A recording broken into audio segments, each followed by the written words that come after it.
I'll be reacting to Tokyo 24th Award Episode 2. I'll be watching it off of Crunchyroll's website, and I'll be starting our reaction in 1-0, go.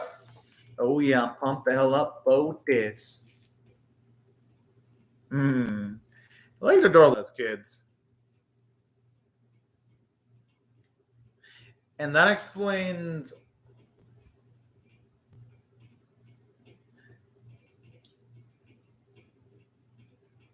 Of course, it'd be hyped up for that. And that explains why when Asumi died, the three didn't hit it off as well for a while, considering that she seemed to be the glue between all the three boys here.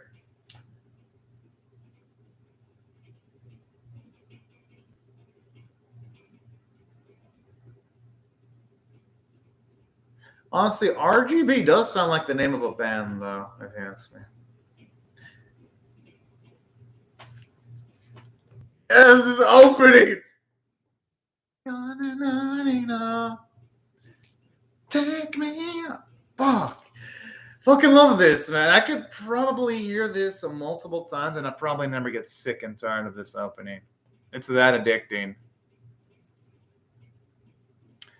Especially like of the coloring and all that just really does make the opening just look a much more extravagant looking, if you ask me.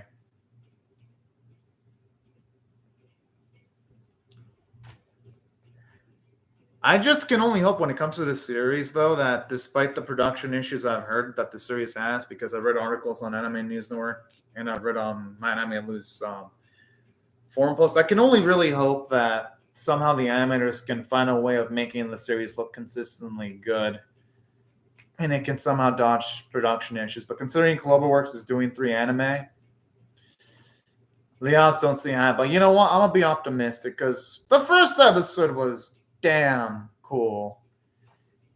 And it makes me feel really optimistic for the series.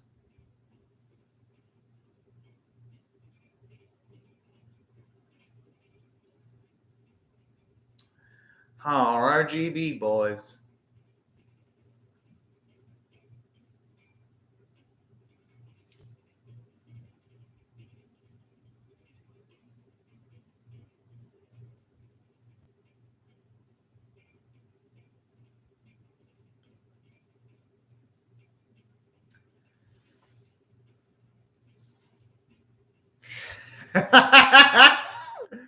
Oh, this is fucking adorable.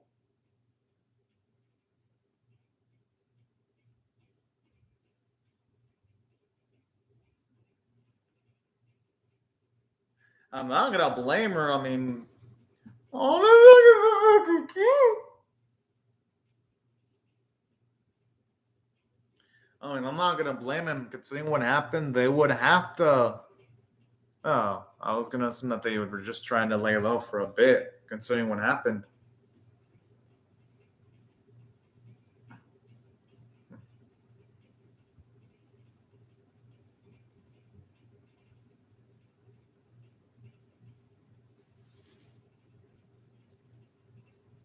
Hmm.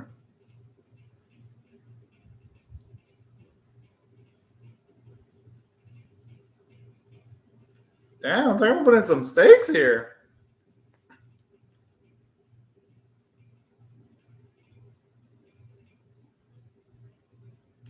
I mean, hey, you can't just do that. It sounds like it'd be cheating, if you ask me. If you were to manipulate the event, anyway.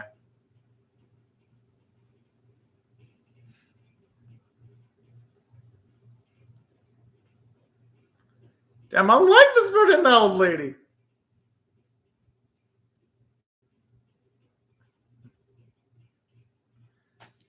And that's the thing about big business. So they just have more capital to work with, which allows them to make things at cheaper prices, unfortunately. And they also have a lot more easier time with recruiting higher quality workers too, because they can offer things like health insurance since they're big business. They can negotiate with insurance companies much more easily, Well, at least that's how it works in the U.S. I don't know how it works in Japan if it's like the same way. I'm assuming it would be though, because of the financial leverage the big corporations have.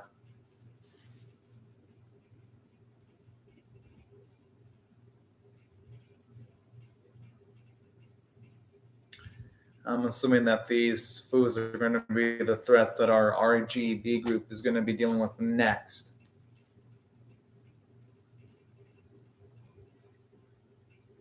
I mean RGA. I don't know why I said RGB. No, the mother's fucking adorable. Honestly, she's like a little bundle of joy.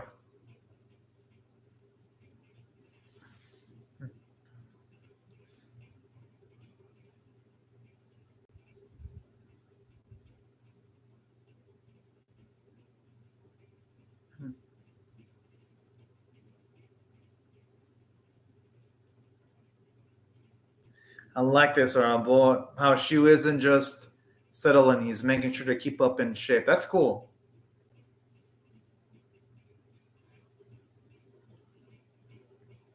Considering everything, I mean, geez, considering everything that's been happening to him, I'm not gonna blame him for not thinking about that kind of stuff.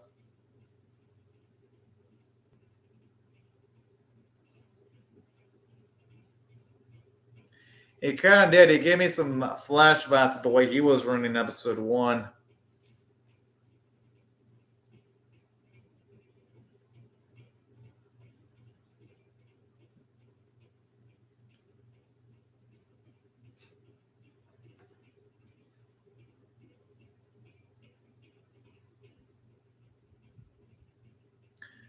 I mean, hey, just being honest with what he heard. But I could see why she'd be reacting that way, though.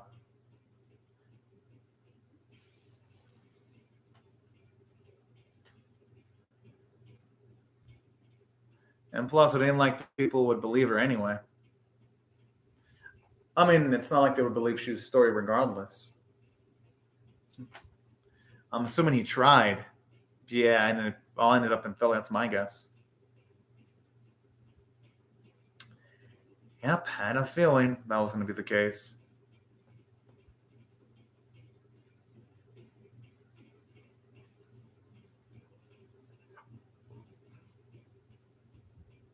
Yeah, that's what I'm thinking. That's why I'm.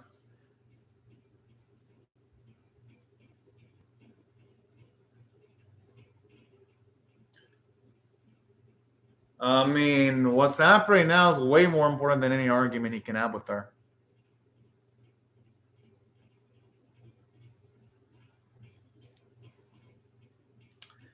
I wonder if she has some romantic interest in Shu. I mean, it wouldn't surprise me if Morai did.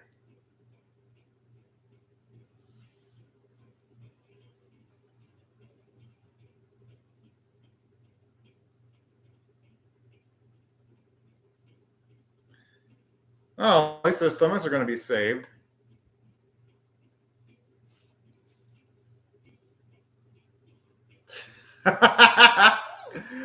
Oh man, that's fucking adorable. I mean, they're helping out the younger kids. I'd say, even as small as it is, you could somewhat call it heroic. Because I'd say encouraging the next generation of children to be selfish is something beautiful. Selfless is something beautiful in on itself, if you ask me. I don't know. I mean, at least I see a lot of value in that.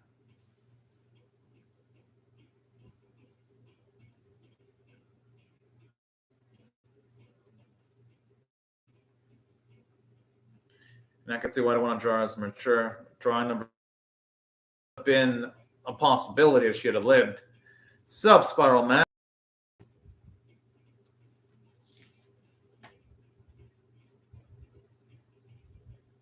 Nah, I like this girl. She definitely made an impression on me in the first episode.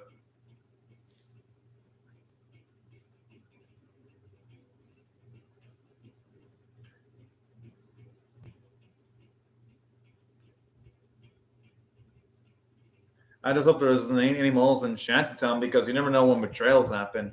But yeah, I hope you're having a great day now. Right now, Spiral Matt. Just so you know, when I do my overview this time, Spiral Matt, I'm gonna do it quicker than usual because I gotta work tomorrow, and I want to try to get 7 hours of sleep. So yeah, once I'm done with this, I'm gonna handle Orient reaction next. So just a heads up when the 80 of the series starts, I'm gonna yeah. I just hope for their sake they actually change the feature for the better.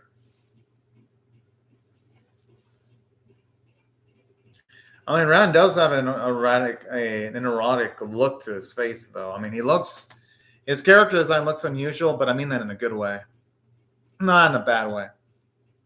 Because I like our boy Rand quite a bit.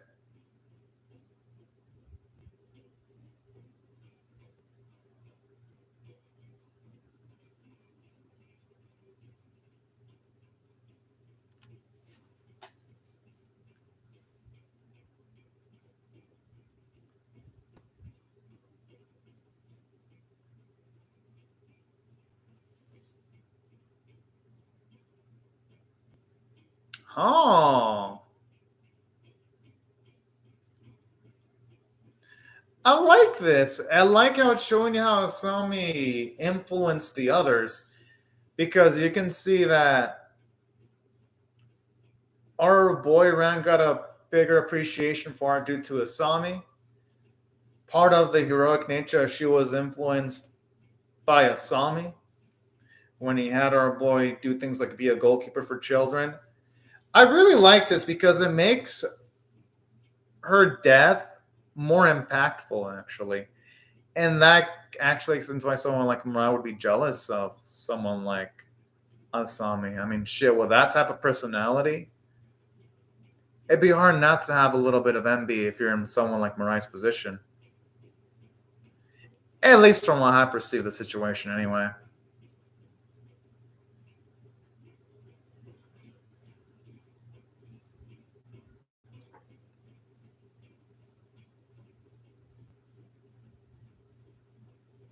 Hmm.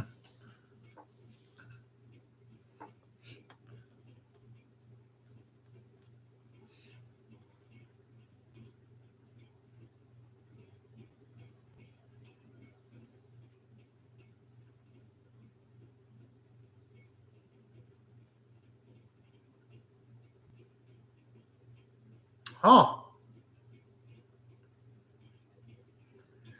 I like how as he's talking, Goki's like seemingly stuck in his own world. I'm not gonna blame him though with everything he has on his plate.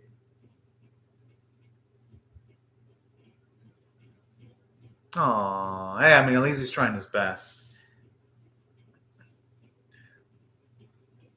I mean, the thing is, though, oh, I mean, assuming he is prismatic, I mean, I could see why people would rather take a flyer from her than her bro. Not to say that her bro isn't likable, he is, but it gives off the impression that it'd be someone hard to approach. At least that's what I feel when I see Koki. Anyway,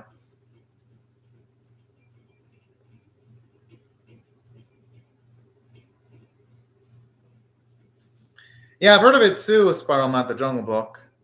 Really, you don't want to smile? Holy I'm sure you'll. I'm sure. I'm sure you can smile, Spiral Man. Just watch. Just I think watching a comedy would make you smile. That's my guess. For me, the animation for them walking looks good, but the CGI when it comes to people walking could be a little bit better. But other than that, though, it doesn't look bad though. At least when it comes to the base characters. Well, I hope we can smile more eventually, Spiral Matt. Oh, then you see, you do know how to smile.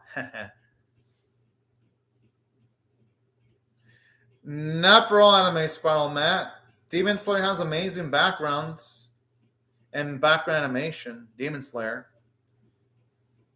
And then you have Modao Sushi, which is not anime, but it's a Chinese animation, or should I say donghua, that had amazing backgrounds. Well, no, remember, Spiral Matt, Demon Slayer is an exception to the rule, and so is Modao Sushi, which is a donghua. It's just that this series, Spiral Knight, you got to remember, is under production issues right now. So the animators are going to be focused on probably just making the money shots look really, really good. At least in this instance, the background animation looks better when you have the sensei and the other guy walking.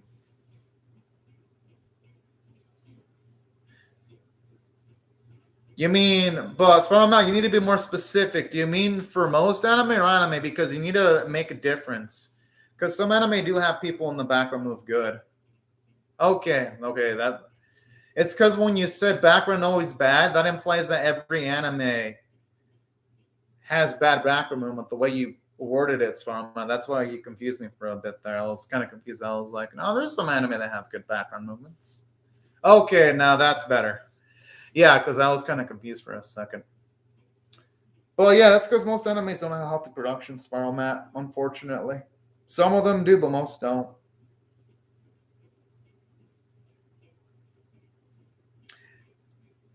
I like how at the very least they're building up more conflict in this scene, though. This is nice. I mean, it happens, Spiral Matt, when it comes to fast typing. Mistakes happen.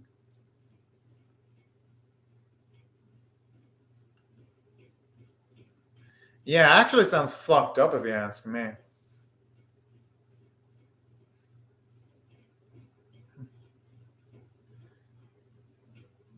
I'm assuming he means that now that she heard all this. Yeah, I wouldn't trust the sensei either. I wonder there's more to it than meets the eye, though.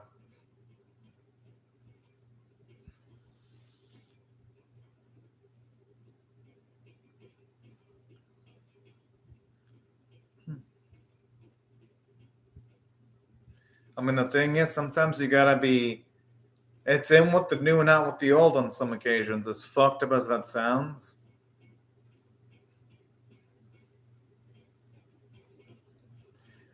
He's right. Whoa! I like how he just lays down the law, screaming like that.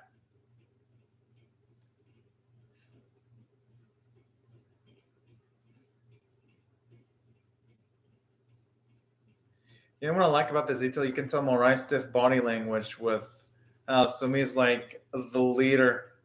Can definitely tell that Morai wishes she pitched in a bit more. I love little things like that.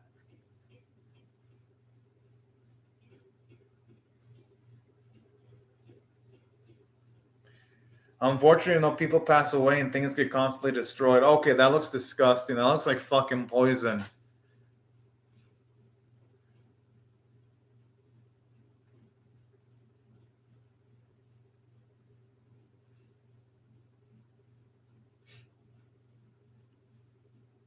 Oh! Okay, then actually like a sinister creativity here. Holy cow. Yeah, I wouldn't either Spiral Matt. I wouldn't even donate that to animals.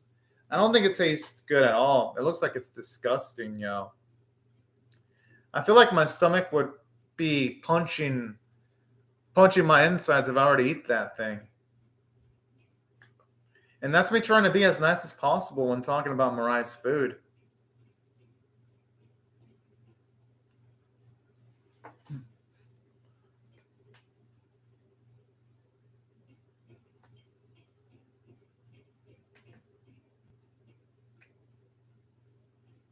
Huh.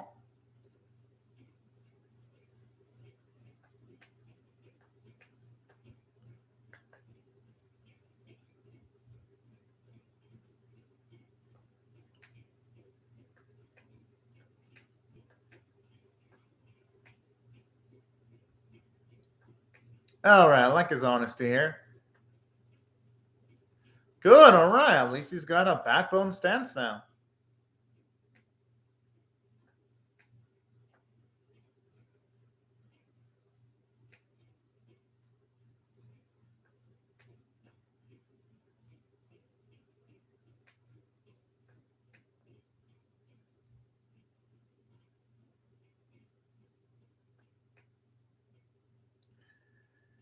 Ah, there's always conditions.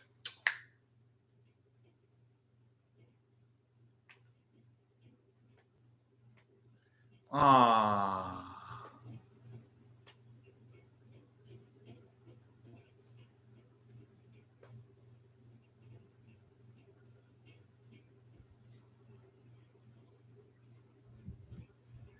Man, I just feel bad for Amadi and Asumi in this situation.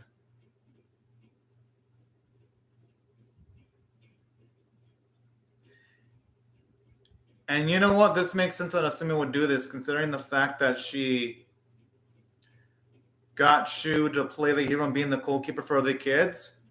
Asumi seems like the type that would live by her words and die by them, unfortunately.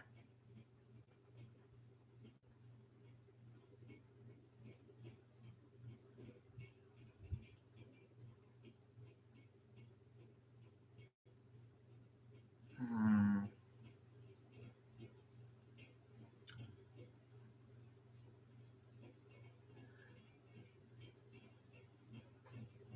Well, the thing is, for all my people try to save everyone because it's always best to try your best. Because in trying to save everyone, you sometimes end up saving the most amount of people. It's impossible to save everyone in most cases, but it doesn't hurt to try, though.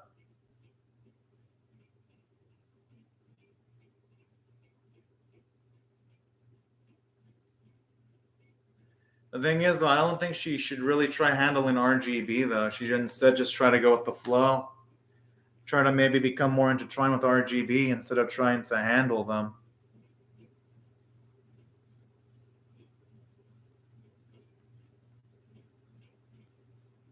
Hmm. Nah, they ain't all three boys, damn it.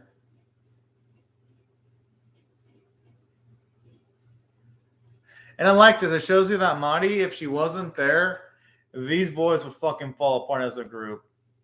So there's actually a good scene here.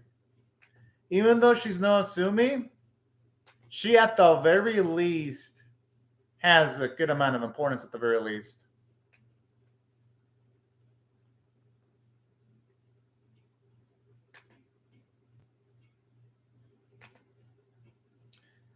But you know what? As long as the food tastes good, I'm assuming it's all good.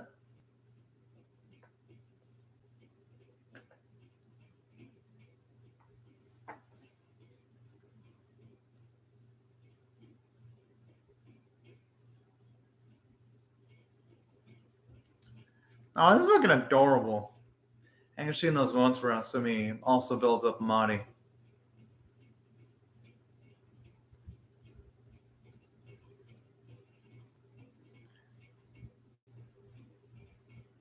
All right, I'm like how pumped up she looks.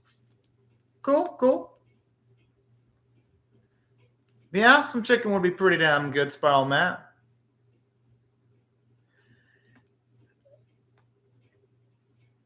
Yeah, I think the singing is pretty good. Spiral Matt, I like you. Now, and saying that, here's how I would rate the episode. Well, I wasn't, let's say, as extravagant as episode one. If I had to rate this one on a scale of 1 to 10, with 1 being abysmal, 5 being average, and 10 being exceptional, I'm going to give this one a 7 out of 10. At least in this episode, I can truly feel Latsumi's impact now. I can finally see why she was so important to the group. Because I didn't get that in episode one because it didn't really give us any of her characterization, which was okay.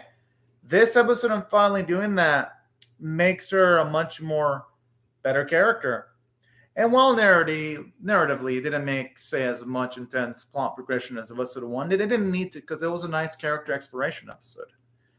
So it worked for me for that reason. Yeah, it's the same thing. Oh, snap. We're getting back to the sci-fi stuff. Oh, damn, I was about to show us something, but hey, it makes for a better cliffhanger. It kind of does look like a power up machine Spiral Matt.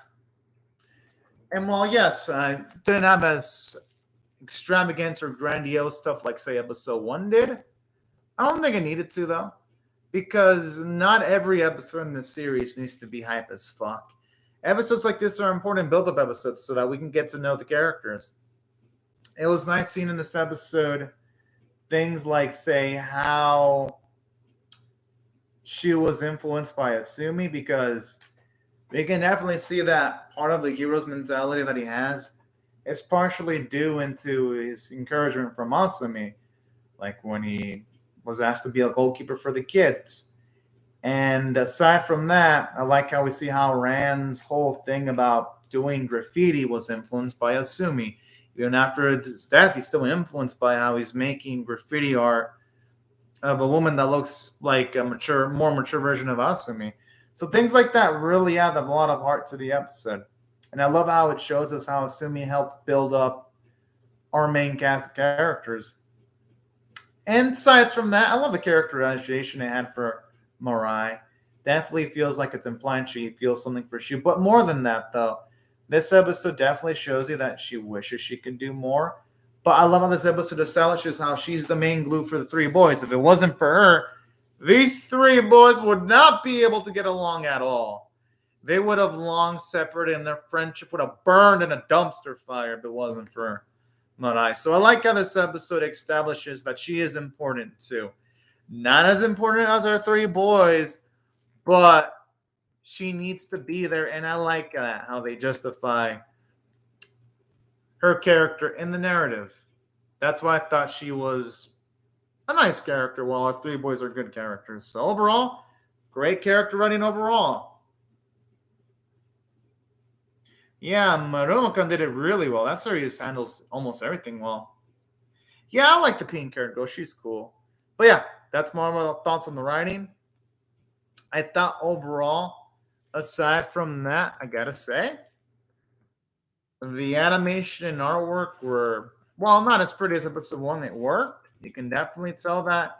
Even though the animation wasn't as pretty as, say, My Dress Up Darling or Cloverworks' Akabe Sailor uniform, because also animated by Cloverworks. You can definitely tell that while it wasn't as pretty as those episodes, the episodes still looked good. So I'll give credit where credit's due. The animators are doing their job well. Yeah, I wouldn't blame you if you think the artwork's average. I thought it worked. I'd also give a similar rating to the artwork. Well, yeah, I've also seen better. Like I said, Cloverworks' Akabe Sailor uniform and also Cloverworks' My Dress Up Darling look better than this series from an art standpoint. You can definitely tell that those had a healthier production in this series. Even the animators working on this specific series, Spiral Matt, said the same thing, that My Dress Up Darling and Akabe Sailor uniform Colorworks just have healthier productions than this series. So yeah, I've definitely seen better too. But it worked. It worked. Oh, and hello, Beamar and Naken, which I'm assuming you're one of those spam link bots, I'm guessing. I'm just gonna ignore it though. I'm not gonna raise its comment. I don't, because y'all know me, I don't raise comments. But yeah, that's what I thought overall the episode worked. And that's why I thought I was an above average 7 out of 10 episode. And I'm definitely intrigued to see what episode 3 is going to do.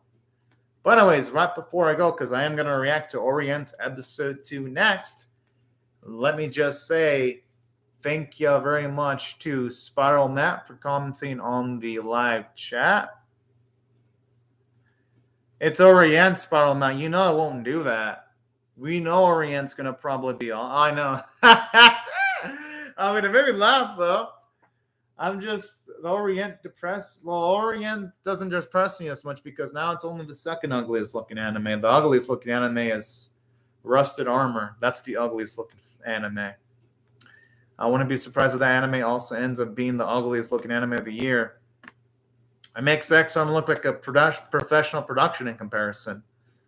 It's that awful. And I hate Rusted Armor. It's a piece of shit.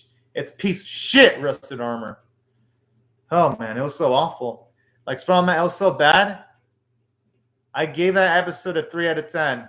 It was the worst anime I saw this season. I normally am not that hardcore against an anime, but I was against that one because anime was a disgrace to society. It was a disgrace to animation. It was a disgrace to human life and human history. That's how bad I thought the episode was. When I didn't see the advancement of humanity, I saw humanity's decline. Oh, shit. Now I'm being overly dramatic, but that's how bad Rusted Armor was. To make me think thoughts like that. That's how you know its shittiness knew no bounds. But anyways, yes, if you're curious, I'll react to the second episode, so don't worry. I'm going to follow through with Rusted Armor for at least 3 weeks. But anyways, enough about that. Thank y'all Spiral Matt and Demir Nacon for commenting in the live chat. And thank y'all, everyone else, for watching my video. Hope y'all rate it, share it, comment, subscribe. See y'all in either next week or in a few minutes if you join for my Orient reaction. And yeah, thank you so much for watching, y'all. And bye-bye.